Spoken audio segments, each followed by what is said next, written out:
है श्वासों की ये विद्या, बुद्धों की है ये वाणी। भारत ये सुन रहा है सिद्धार्थ की कहानी। मेरे प्रिय धम्म यात्रियों, इस कथा में जो प्रसंग आने जा रहा है उसके बारे में तो राज पुरोहित को भी आशा नहीं थी कि सिद्धार्थ इतनी बड़ी बात बोलने वाला है। तो आइए देखते हैं। उस समय सिद्धार्थ गौतम केवल 17 से 19 वर्ष की आयु के बीच के ही थे। तो राजा शुद्धोधन ने महातपस्वी असित ऋषि की भविष्यवाणी को पूरा ना होने देने के लिए सोचा कि क्यों न सिद्धार्थ को भोग विलास की सभी चीजें उपलब्ध कराई जाएं, ताकि सिद्धार्थ के मन में कभी भी सन्यासी बनने का विचार ही ना आए।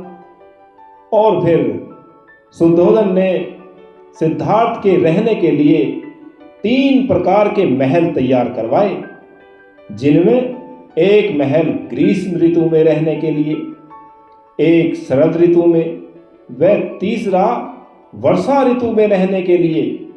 और महलों को हर तरह की भोग विलास की सामग्री से सुसज्जित किया। वह प्रत्येक महल में सुंदर बगीचे बनवाए। राजा शुद्धोधन ने अपने राज पुरोहित उदाई से परामर्श करके उन महलों में सुंदर सुंदर स्त्रियों के नृत्य आदि की व्यवस्था भी करवाई। वह पुरोहित ने उन स्त्रियों को सिद्धार्थ को लुभाने का संकेत ही नहीं किया, बल्कि विधि भी बतलाई कि किस प्रकार सिद्धार्थ को अपने रूप के जाल में फंसा के रखना है। और बताया कि स्त्रियां इस तरह की कला में कुशल होती हैं, और वैसे भी स्त्रियों ने तो बड़े बड़े तपस्वियों की तपस्या भी भंग कर दी है। तो आप सभी स्त्रियां अपने अपने काम पर लग जाओ और सिद्धार्थ को पूरी तरह से लुभाने का प्रयत्न करो।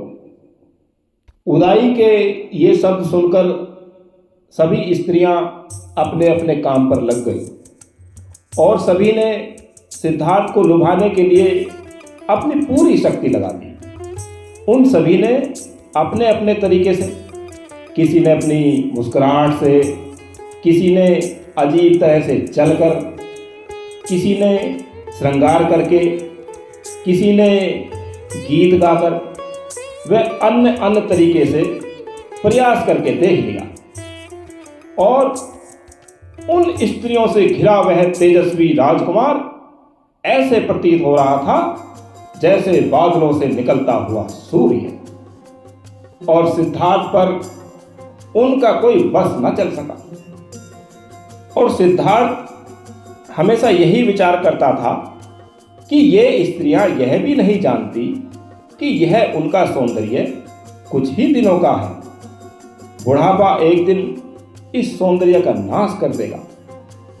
और जब पुरोहित उदाई को यह बात पता चली कि वे सभी स्त्रियां अपने कार्य में असफल रही हैं, तो उसने स्वयं जाकर सिद्धार्थ को समझाया कि राजकुमार, मुझे राजा ने आपका ध्यान रखने के लिए नियुक्त किया है, और मैं आपसे एक मित्र की हैसियत से बोल रहा हूं कि राजकुमार, इस आयु में भोग विलासिता का जीवन जीने में कोई बुराई नहीं है, और यह सब भोगने के लिए ही तो है। और आप एक राजकुमार हैं। आप यदि इसका सेवन नहीं करेंगे तो कौन करेगा। और उदाई ने कई बड़े बड़े ऋषियों और देवताओं के बारे में बतलाया कि वे सब भी तो भोग विलास करते रहे हैं। और आश्चर्य है कि आप सभी तरह से समर्थ होने पर भी भोग विलास की उपेक्षा कर रहे हैं, जिनमें यह सारा जगत आसक्त है। तो राजकुमार सिद्धार्थ ने मेघ गर्जन स्वर में पुरोहित उदाई को उत्तर दिया, मंत्री जी, आपको जितना ज्ञान है आप इतना ही बोल रहे हैं, लेकिन मैं आपको बतलाता हूं कि आप कहां गलती पर हैं। मैं जानता हूं कि समस्त संसार भोग विलास में आसक्त है और यह भी जानता हूं कि सारा संसार अनित्य है, इसलिए मेरा मन इनमें रमण नहीं करता। और यदि स्त्री सौंदर्य स्थायी भी रहे तो भी किसी बुद्धिमान व्यक्ति को यह शोभा नहीं देता कि वह इनमें आसक्ति करे। और मंत्री जी, आप किन ऋषियों और किन देवताओं का प्रमाण मुझे दे रहे हैं जो स्वयं अपने आप पर संयम नहीं रख सके और स्त्रियों के वशीभूत होकर पतन को प्राप्त हो गए, उनका? और उन्हें तुम ऋषि बोलते हो और उन्हें तुम देवता बोलते हो? तुम्हें लज्जा भी नहीं आती? और क्या तुम यह चाहते हो कि मैं भी उन पतित लोगों की तरह कुमार्ग पर चलूं, कुपथ पर चलूं?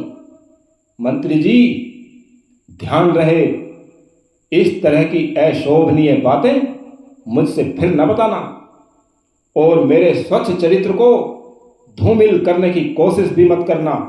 और राजपुरोहित सिद्धार्थ की यह बातें सुनकर राजमहल गया और राजा शुद्धोधन से सारी बातें बतलाई कि महाराज, उनकी यह योजना असफल हो गई है। तो राजा शुद्धोधन को बड़ा दुख हुआ और उस रात तो राजा शुद्धोधन को नींद भी नहीं आई।